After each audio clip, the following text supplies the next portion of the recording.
two NFL player props here on PrizePicks for Thursday Night Football. Vikings versus the Rams here. Before we get started, you guys, link in the description below. Hop into the Discord, $9.30 per month, 31 cents per day. Again, that's where I post all the plays I'm making on PrizePicks. We have their cappers in there as well. Overall, it's a super positive community. Everyone in the Discord is trying to help each other cash. I also want to mention I'm not a gambling expert. This is not financial advice, simply just plays I'm personally looking at making. Hopefully give you guys some insight and analysis to make your own player prop decisions here. Again, no one's pressing submit on those parlays other than yourselves. We went 2-0 last night on the NBA video, so we're 4-0 on NBA this season. So again, hopefully looking to just replicate that success here in the NFL. I mean, we've had a pretty decent NFL season with these YouTube plays. But yeah, let's get into it, you guys. Also, I do want to talk about, before I get into the two plays, Daily Grand Fantasy, the DG DFS optimizer, you guys. It is a research betting tool that I do use every single day to add plays into my parlays. It essentially does all the hard work for you. Like currently on the board right now is Kyren Williams under 16.5 fantasy points, 54.47 odds to hit. So basically, FanDuel, DraftKings, like these major sports books, they don't have fantasy score lines, or they don't offer fantasy score lines. So what DG Fantasy does is takes these, the rushing lines, rushing touchdowns, rushing attempts, takes those lines, puts them into essentially what their fantasy score line would be on these books, and then gives it and compares it to PrizePicks. So essentially, on FanDuel, given the lines that Kyren Williams has, his fantasy score line should be set. Hold on. Let me go back to that. His fantasy score line should be set at 14.9. And it's at 16.5 on PrizePicks, giving us a discrepancy, right? It would take you a very long time to kind of do both of these things, which is why, DG Fantasy and DFS Optimizer does all the hard work for you. So again, there's a link in the description below. You can get promo code TUFF, 25% off your first month at Daily Grind with the DFS Optimizer. So link in the description, promo code TUFF, 25% off your first month. But let's get into it, you guys. Two player props that I do like from this game. This game is a nice little game total for us here. I think the game total is actually like 48.5. Home game for the Rams. Weather's not going to be a factor here.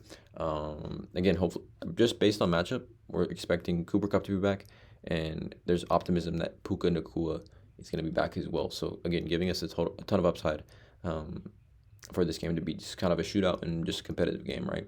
But okay, let's get into it. The first play that I'm looking at here is going to be Aaron Jones. I like his over 16 fantasy score. For Aaron Jones here, at 16 fantasy score, I think there's a ton of value for a Rams defense that's not really good at stopping the run whatsoever. Positive game script with the Vikings being 3.5-point favorites. And Aaron Jones, I mean, in games that he's played, aside from the San Francisco Giants, right? I mean, he's had 15.9. Oh, sorry, this is PPR. Aside from the game against the San Francisco Giants, he's had 17.9, 18.9, 20.6, and 25.8 fantasy points PPR, right? This game against the Jets, he came out, I think, in the second quarter.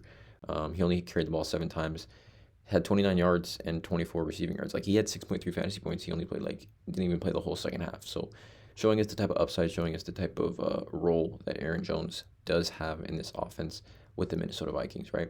We look at Aaron Jones, like I said, this season, his rush plus receptions yards over on PrizePicks is, I think, at 99.5, which I was looking at it and I was strongly considering it. I think there is value there at the 99 R plus R. But in every game this season, he has hit, over 100 total yards.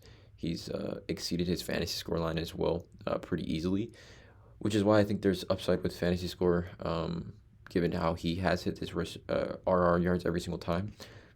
But then it's PPR scoring. So, I mean, Aaron Jones in competitive games has at least 2 catches in every single game, and then the touchdown upside obviously attributes to fantasy score as well. So that's why I like fantasy score. And, we talked about last week for Aaron Jones coming off the injury where he got hurt, only played 22% of snaps in week 5, had the bye week, and then came out last week, had 72% of the snaps against the Detroit Lions, which, again, extremely tough matchup. We're talking about matchups to the quarterback position.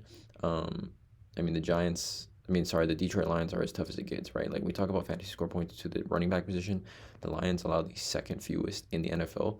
And like I said, last week, Aaron Jones was able to put up 20.6 PPR fantasy points. So this week, much weaker matchup, right? We're talking about the LA Rams allowing the 10th most PPR fantasy points in the running back position, 25.1. But I think that's a little bit skewed considering like some of these game logs for running backs. I mean, DeAndre Swift had 29.5, James Conner 19, Jahmyr Gibbs and David Montgomery both had 16 plus, Josh Jacobs 16.4. And just last week, like Alexander Madison had 15 PPR fantasy points on 23 carries. I'm not saying Aaron Jones is going to get 23 carries, but you can see the types of games running backs have had against the Rams, right? Like Rashawn Johnson had 8.6 in the same game. DeAndre Swift had 29.5. So again, multiple running backs have been able to eat versus the Rams. Positive game script, and again, the Rams defense, like I said, if we go to it, 10th most PPR fantasy points to the running back position. They are also allowing the, 9th most total rushing yards. Like 10th, 12th most yards per carry. It's just a ton of upside for Aaron Jones in this spot, who should continue to dominate the touches out of the backfield. And again, on a road game indoors, right? Rather, it's not going to be a factor. I like this spot for Aaron Jones a lot in this one. Second play is going to be a first half line. And again, you can pivot and take the full game if you don't feel comfortable with first half. But again, I do think there's some value here. It's Matthew Stafford over 6 fantasy score in the first half. I think this is an interesting one. When the first half line is at 6, not even 6.5, it's at 6. I would still play it at 6.5. But we look at Matthew Stafford. His fantasy first half line is at 6, but his full game's at 15, right? So like if he gets 6.1, he cashes. But 6.1 times 2 is only 12.2, which is interesting, which is why I do like first half here for him. And I think it's an undervalued spot already. Like full game, you could take 15, and I think there's value there. But for first half, at 6 fantasy score for Matthew Stafford, we look at his last 5. Obviously, it's not too pretty.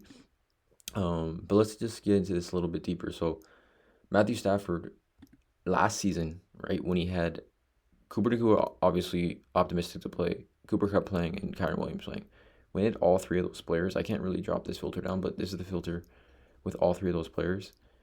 He averaged 19.73 fantasy points and was over this line, or had over 15 fantasy points in 7 of 9 games, right? So like, look at these types of games he had with all 3 of those players healthy, right? And then if you also kind of filter in games where 48 total points were scored, same sort of thing. 18.92 fantasy points he averaged, over 15 fantasy score in 7 of 9 games. Like, so the fantasy scoring upside for Matthew Stafford in this one is extremely high. And the Vikings are just a great matchup, like a terrific matchup, right? Fantasy points per game to the quarterback position. Vikings here, 8th highest total fantasy points per game to the quarterback position with the quarterback's game log this season versus the Vikings. We saw Jordan Love here, 31.2. Jared Goff last week, 18.8. Brock Purdy, 15. Rodgers, 14.8. CJ Stroud, 11.8. Which is why I'm taking first half here. Again, depending on game script, the Rams are obviously 3.5 point dogs. But if Puka Nacua can come back and be in this game and be healthy, Matthew Stafford at 6 fantasy score is such a low line for any quarterback. We see Sam Darnold has 7.5. Matthew Stafford 1.5 points lower than Sam Darnold at a game at home with all of his weapons. It doesn't really make sense to me. Again, like I said, you can see the fantasy score totals for Matthew Stafford when he has all 3 of those players, Puka Nacua, Cooper Kupp, and Kyren Williams all healthy. These are his fantasy score totals in games 7 of 9, averaging 19.73 for the full game, which is why I like 6 fantasy score. I think it's too low. It's absolutely too low. So 2 player props, you guys, for this YouTube video. Check out all the links in the description below. Please drop a like, hit the subscribe button, and as always, let's catch.